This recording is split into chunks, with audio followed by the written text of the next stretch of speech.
শুভ সকাল বন্ধুরা, কেমন আছো সবাই? আশা করছি তোমরা সবাই ভালো আছো আর আমিও ভালো আছি। তো এখন বাজে সকাল 7টা আর আমি আমার আজকের ব্লগটা এখান থেকেই শুরু করছি। তোমরা পুরোটা দেখো, আশা করছি তোমাদের ভালো লাগবে। সকালে ঘুম থেকে ওঠার পরে ব্রাশ করেছি, ফ্রেশ হয়েছি, আর কিছু কাজ ছিল সেগুলো সব কমপ্লিট হয়ে গেছে। তারপরে এখন আস্তে আস্তে অন্যান্য কাজের দিকে এগিয়ে যাব। ছেলে কিছুক্ষণ আগে ঘুম থেকে উঠেছে, তারপরে ওকে ব্রাশ ট্রাশ করিয়ে দিয়েছি। এখন বিছানাটা ভালো করে গুছিয়ে নেব।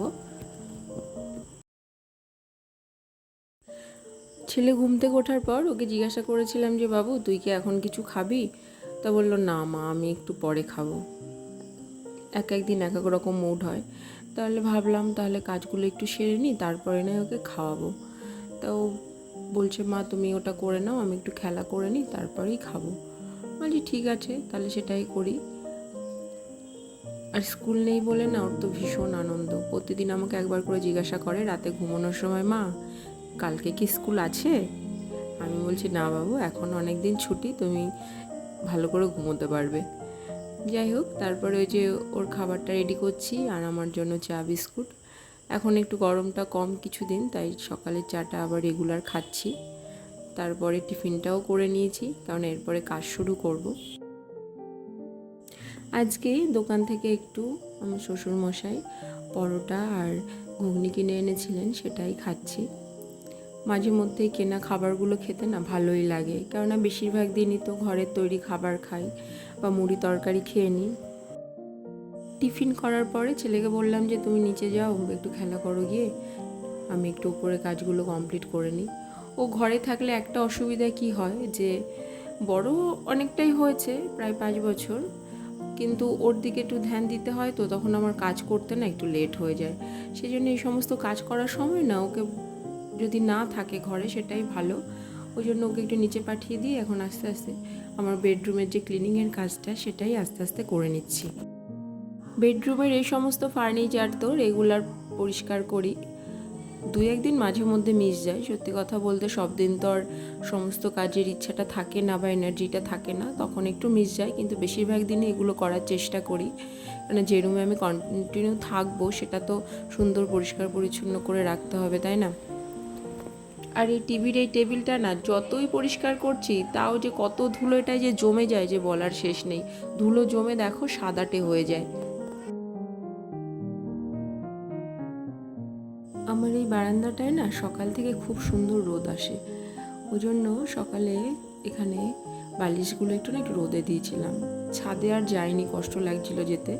ছাদে তো আরও ভালো রোদ, তাই এখানে রোদে দিয়েছিলাম। দেখলাম বালিশগুলো ভালোই গরম হয়ে গেছে, তো সেগুলো এখন তুলে নিচ্ছি।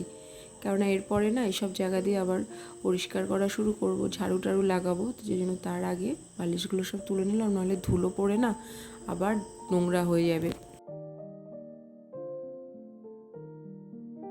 দুপুরের কাজকর্মগুলো সেরে এখন কিচেনে চলে এসে ভাতটা বসিয়ে দিয়েছি, আর একটু ডিম সেদ্ধও বসিয়ে দিয়েছি। ছেলে তো সকালে সেগুলো খেয়েছিল, এখন একটু বেলার দিকে ভাবলাম একটা ডিম সেদ্ধ দিয়ে দেবো। আর পেঁপেগুলো কেটে নিয়েছি, এগুলো না ভাতে সেদ্ধ দেবো। সেদ্ধ ভাতে খেতে আমার খুব ভাল লাগে। আর আজকে হলো লাঞ্চের মেনু আছে, খুব সিম্পল দুটো রান্না করব, কারণ অন্য অন্য কাজের না একটু চাপ আছে, ওই জন্য রান্নাঘরে না বেশি টাইম দেবো না। তাই উচ্ছে আলু টমেটো দিয়ে আর চিংড়ি মাছ দিয়ে একটা ঝোল করে নিলাম, আর এদিকে একটা মাছের ঝোল। ছেলেতে তেতো খেতে চায় না, একটু মাছের ঝোলটা করে নিলাম, এতে ছেলের হয়ে যাবে। আলু টমেটো ক্যাপসিকাম দিয়ে মাছের ঝোল, ব্যাস, আজকে আর অন্য কিছু করিনি। এই যে রান্না করলাম এটা দুপুরেরই রান্না, রাতে গিয়ে ভেবেছি আর একটা কিছু করে দেবো, হয়তো একটু ডিমের ঝোল টোল করে দেবো। ডিমের ঝোল ভাত বা কেউ যদি রুটি খায় সেটা দিয়েই হয়ে যাবে। হাজব্যান্ড বাজার থেকে আম নিয়ে এসেছিলো আর আপেল। এখন তো আমের সিজন, এখন তো আম ভালোই পাওয়া যাচ্ছে মার্কেটে। আর আম না আমার ভীষণ পছন্দ, কিন্তু আপেল খুব একটা পছন্দ করি না। এগুলো ভালো করে ধুয়ে নিয়েছি, তারপরে ফলের ঝুড়িটা করে না ফ্রিজে রেখে দেবো। দুপুরে রান্না করার আগে তো আমার বেডরুমটা পরিষ্কার করে গেছি, আর যা যা টুকটাক কাজ ছিল করে নিয়েছি। আর আমি তো ঘর বাড়ি সপ্তাহে 2-3 দিন তো সমস্ত ঘর সপ্তাহে 2-3 দিন পরিষ্কার করি। বেডরুমটা হয়তো ডেলি ক্লিন করি, কিন্তু অন্য অন্য ঘর বা এই বারান্দা এগুলো সপ্তাহে 2-3 দিন করি। তা আজকে করছি। আসলে কি হয়েছে, সামনে 2-3 দিন পরে আমার বাড়িতে একটা অনুষ্ঠান আছে, তাই অনুষ্ঠানের জন্য তো লোকজন আসবেই। আর ঘরবাড়ি পরিষ্কারই আছে, তাও হয় না একটা অনুষ্ঠান হলে তার আগে সব কিছু সুন্দর করে সাজিয়ে গুছিয়ে রাখতে ভালো লাগে, যেন এক্সট্রা আমরা কেয়ার করি সমস্ত কিছুর প্রতি। ওই জন্য ভাবলাম যে পরিষ্কার আছে সব কিছু, তাও আর একবার ভালো করে ঘরের ঝুলটুলগুলো ঝেড়ে নিই আর যা যা করার সেগুলো করে নিই, কারণ অনেক লোকজন আসবে। বাড়িতে যখন একটা অনুষ্ঠান হওয়ার থাকে তার আগে তো দেখবে একটা নিজেদের যেমন আমরা সাজাতে ব্যস্ত হয়ে যাই, তেমনি ঘর বাড়ি যা কিছু সব কিছু একটা সাজ রব পড়ে যায়। তা লোকজন আসবে বাড়িতে অনুষ্ঠান, সেইটা হিসাবে তো মনে একটা এক্সট্রা আনন্দই কাজ করে। কিন্তু তার জন্য যে খাটনিও প্রচুর হয়, কিন্তু এই খাটনিটা না খাটনি মনে হয় না। সবাই আসবে, সেই আনন্দটাই যেন এই যে পরিশ্রমটা করি সেটার এই কষ্টটাকে না অনেকটা কমিয়ে দেয়।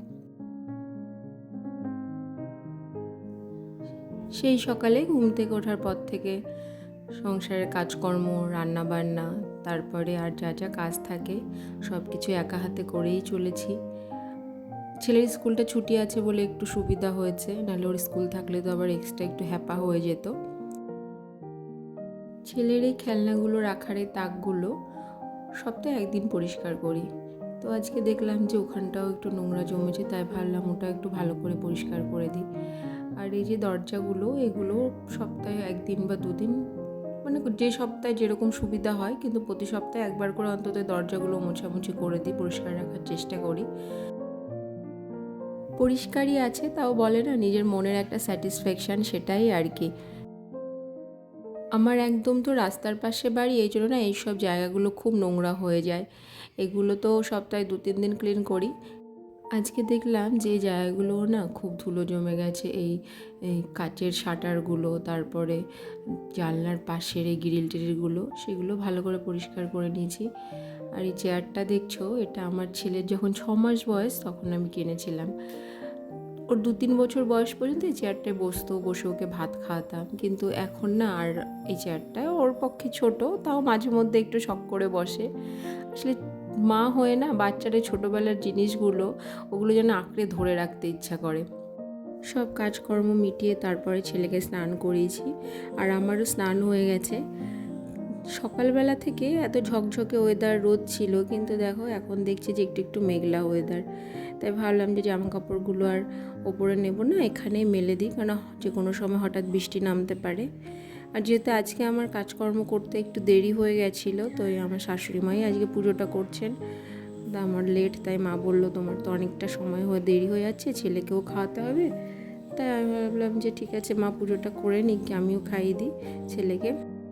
আসলে দুজনের বোঝাপড়া আন্ডারস্ট্যান্ডিংয়ের ওপরে তো সংসারটা সুন্দর করে চলে, তাই না? আর সবথেকে ভালো বন্ডিং যদি শাশুড়ি আর বৌমার মধ্যে হয়, তাহলে দেখবে সেই সংসারে অশান্তিটা অনেকটাই কম হয়। তা আমার শাশুড়ি মা যথেষ্ট ভালো মানুষ, আমাকে যথেষ্ট বোঝেন। আর আমি বিয়ের এই 11 বছর অন্তত ওনার দিক থেকে কোনো রকম কোনো কষ্ট আমি পাইনি। তো যাই হোক, ছেলেকে খাওয়ানোর পরে নিজে খেয়েছি, তারপরে এখন এই দরজার পর্দাগুলো ধুয়ে দিয়েছিলাম কালকে। তা কালকে না সময় হয়নি এগুলো লাগিয়ে দেওয়ার আবার, তাই এখন ভাবলাম যে এখন তো ঘুমোবো না, দুপুরে খাওয়ার পরপরই শুতে যাই না, তাই ভাবলাম যে এই কাজগুলো করে নিই। আমি ঘুমোচ্ছি না বলে না ছেলেও ঘুমোচ্ছে না। আমি কাজ করছি, তাই ও বলল যে মা তুমি করছো আমিও করব। আমি যতক্ষণ না ওকে নিয়ে শোবো ঘুমোবে না। তাই ভাবলাম যে আগে বালিশের কভারগুলো পরিয়ে নিই। এগুলো সকালের দিকে রোদে দিয়েছিলাম, কভারগুলো ধোয়াই ছিল, লোকজন আসলে এগুলো তো দরকার, তাই ভাবলাম কভারগুলো পরিয়ে দিই। এই সমস্ত কাজগুলো যদি সময় মতো গুছিয়ে রাখতে পারি তাহলে দেখবো অনেকটাই সুবিধা হচ্ছে। নাহলে কি হবে, এই কাজ সে কাজ করতে করতে না হয়তো এই কাজটা ভুলেই যাব। এখন বাজে সন্ধ্যা 7:30। সন্ধ্যাবেলা টিফিন করা হয়ে গেছে, ছেলেকেও খাইয়ে দিয়েছি। আজকে না ওকে আর পড়াতে বসাইনি, এদিকের কাজগুলো একটু কমপ্লিট করতে হবে তো, তাই ভাবলাম আজকে অন্তত থাক। অনুষ্ঠান আছে দুদিন পরে, এরপরে অনুষ্ঠানের পরেই একেবারে সব কিছু মিটে টিটে গেলে ওর আবার স্কুলের যে সামার ভ্যাকেশনের হোমওয়ার্কগুলো সেগুলো করাবো। তো এইসব রুমগুলোয় বেড কভারগুলো ভালো করে সেট করে দিচ্ছি। এখানের বেড কভারটা ভালো পরিষ্কারই ছিল, তাও তার উপরে আর একটা ভালো বেড কভার পেতে দিলাম। আর এই ঘরে যে আলনার পর্দাগুলো না ধুয়ে দিয়েছিলাম, তাই ভাবলাম ওগুলো এখন পরিয়ে দিই। এই টাইমটা ফ্রি টাইম এই সমস্ত কাজ করার জন্য অন্তত পারফেক্ট, কেননা এরপর আবার রাতের রান্না আছে, তারপরে খাওয়া দাওয়া, আর তারপরে না আর ইচ্ছা করবে না, শরীর ছেড়ে দেবে যে রাতে রান্না করে খাওয়া দাওয়ার পরে সমস্ত কাজ আর করি। আর সকালে ঘুম থেকে ওঠার পর থেকে মানে নেক্সট ডে পরের দিন সকালে ঘুম থেকে ওঠার পর থেকে এত কাজ থাকবে, এটা সেটা রান্না বান্না, তখন আর এই সমস্ত কাজগুলো করা হবে না। তাই যতটা পারছি গুছিয়ে রাখছি, আর মাত্র দুদিন পরে অনুষ্ঠান, তার আগেই যতটা সম্ভব করার চেষ্টা করে নিচ্ছি। তো আমার আজকের ভিডিওটা আমি তোমাদের সঙ্গে এই পর্যন্তই শেয়ার করলাম। আশা করছি তোমাদের ভালো লাগবে। তা তোমরা যারা আমার ভিডিওটা দেখছো, তোমাদের যদি ভালো লাগে লাইক করো, কমেন্ট করো, আর আমার পাশে থেকো। আজকের মতো এখানেই টাটা।